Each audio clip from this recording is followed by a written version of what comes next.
Hi, Pat Newton here again with a follow up from the latest GOP primary. Today's December 7th. And as you saw last night, we had four people on the stage, as usual, and as predicted. No Donald Trump, and we'll come back to that in a second. But we did have Governor Chris Christie, we had Nikki Haley, we had Ron DeSantis, and we had Ramaswamy. So, again, as I normally do, let's just go left to right quickly across the four. Chris Christie, I got to admit, I'm very curious. He seems like he's kind of at the point in his career where he just wants to speak his mind and sort of set the record straight. So I certainly admire that. His polling, however, is not good. So I would imagine we're going to see him endorsing another candidate sooner than later. And obviously, based on his performance last night, I assume that person is going to be Nikki Haley. Curious to see if there's any thoughts of a VP slot there, but again, applaud his efforts. I just can't imagine it's going to go on much longer. Nikki Haley, as I said from the beginning, probably my personal favorite. Some chinks in the armor last night, some challenges about where her money's come from, which is never easy for any candidate.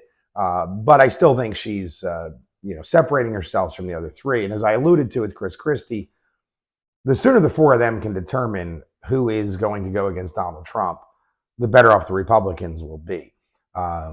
Frankly, at the moment, it looks like a long shot for anybody to beat Donald Trump on the Republican side.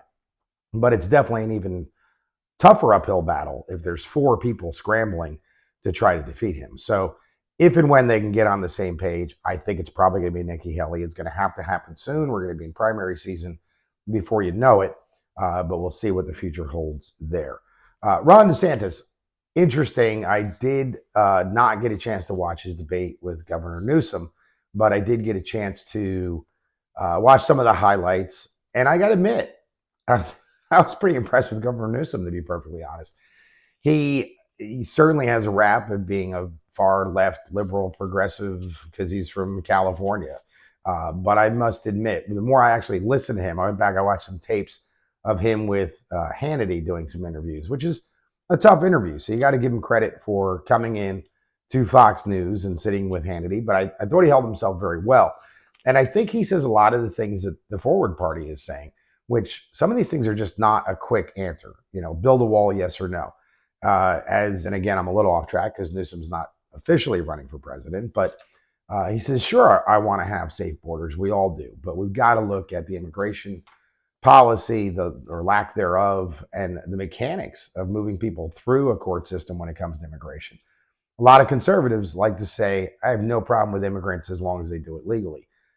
I would agree with that as well, but the problem is the system we have now is horrible. People literally could take a decade to get through our process, quote unquote, legally.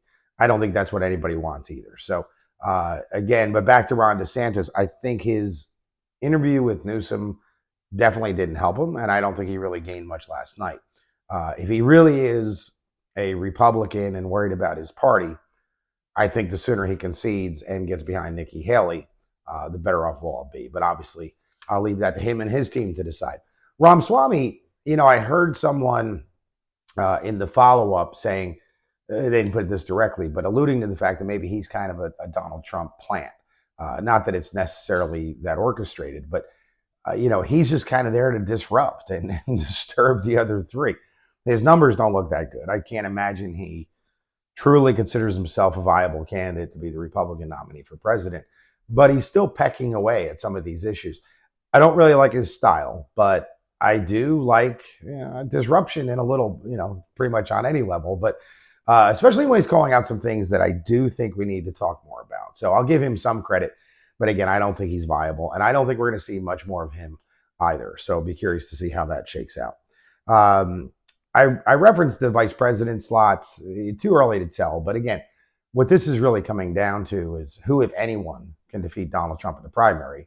And I'm curious to see, again, out of these four, I'm not saying to be limited to that, but if Nikki Haley separates herself and the other three agree and step aside and she's the candidate, it might behoove her to name a VP candidate sooner than later, because frankly, anything to distinguish yourself from Trump and try to get over that hurdle is something that might be of benefit. So we'll see if they give that any thought.